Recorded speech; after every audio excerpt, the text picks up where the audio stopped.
دور دراز کے کسی قصبے میں ایک محنتی لکڑہارا رہتا تھا۔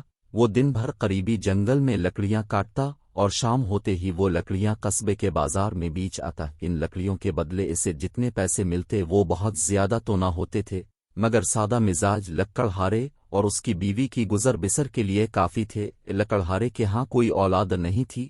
گھر کا سوناپن دور کرنے اور اپنی بیوی کا دل بہلانے کے لیے اس نے ایک طوطا پال رکھا تھا۔ طوطے کی ٹے ٹے اور بول چال چھوٹے سے گھر میں رونق لگائے رکھتی تھی۔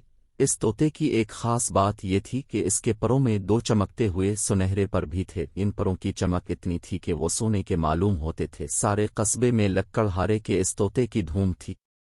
بہت سے لوگوں نے لکڑہارے اور اس کی بیوی سے اس طوطے کو منہ مانگے داموں میں خریدنے کی خواہش کا اظہار کیا، مگر دونوں میاں بیوی اس طوطے کو اپنی اولاد کی طرح پیار کرتے تھے، اس لیے انہوں نے طوطے کو فروخت کرنے سے صاف انکار کر دیا۔ اس قصبے میں رحمو نام کا ایک لڑکا بھی رہتا تھا، جو قصبے کے واحد حلوائی کا اکلوتا مگر نکما بیٹا تھا۔ حلوائی کی شدید خواہش تھی کہ رحمو کاروبار میں اس کا ہاتھ بٹائے، مگر رحمو کا کام دن بھر شیخیاں بگھارنا اور جادوئی کہانیاں پڑھنا تھا۔ اس نے جانے کہاں سے سن لیا کہ لکڑہارے کا طوطا کوئی عام طوطا نہیں ہے، بلکہ یہ ایک جادوئی طوطا ہے۔ اس کے دونوں سنہرے پروں کو روشنائی میں ڈبو کر جو بھی لکھا جائے گا وہ سچ ہو جائے گا۔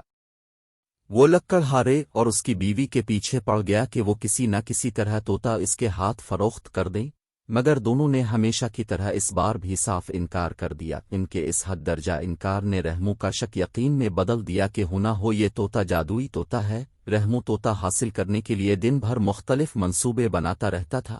بہت سوچ بچار کے بعد وہ اس نتیجے پر پہنچا کہ اس طوطے کو چرائے بغیر کوئی چارہ نہیں۔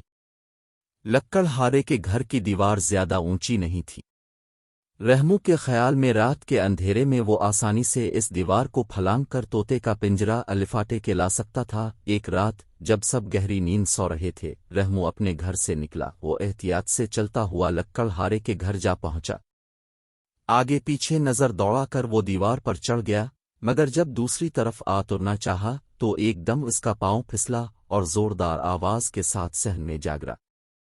لکڑہارا صحن میں بچھی ہوئی چارپائی پر سو رہا تھا۔ وہ زوردار آواز سے آنکھیں ملتا ہوا جاگ گیا۔ حواس بحال ہونے پر کیا دیکھتا ہے کہ گھر کے صحن میں ایک اجنبی شخص سر سے لے کر پاؤں تک کالے کپڑوں اور چہرے پر نقاب لگائے پڑا کرا رہا ہے۔ لکڑہارے نے چور چور کا شور مچا دیا اور دیکھتے ہی دیکھتے آس پاس کے گھروں سے لوگ ڈنڈے لے کر لکڑہارے کے گھر میں داخل ہو گئے اور اس کا نقاب الفاٹ دیا۔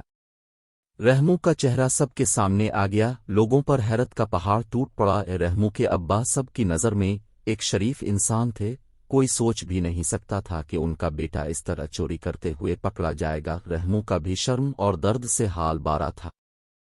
اس کا دل چاہتا تھا کہ زمین پھٹ جائے اور وہ اس میں سما جائیں تاکہ اسے لوگوں اور اپنے ابا کا سامنا نہ کرنا پڑے، مگر اب پچھتائے کیا جب چڑیا چگ گئی کھیت۔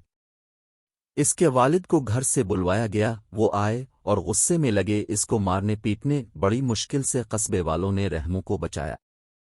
سب اس کی اس گھٹیا حرکت کی وجہ جاننا چاہتے تھے۔ پہلے تو ندامت کے مارے رحمو کی آواز نہ نکلی، مگر جب لوگوں کا دباؤ بڑھا تو ناچار اس نے اپنا منہ کھولا اور اپنی بے وقوفی کا سارا ماجرا قصبے والوں کو سنا ڈالا۔ اس کی بات سن کر کچھ لوگ تو قہقہا لگا کر ہنس پڑے اور رحمو کا مذاق اڑانے لگے، جبکہ کچھ لوگ جواب بھی بھوت پریت اور جادو ٹونے کو حقیقت مانتے تھے۔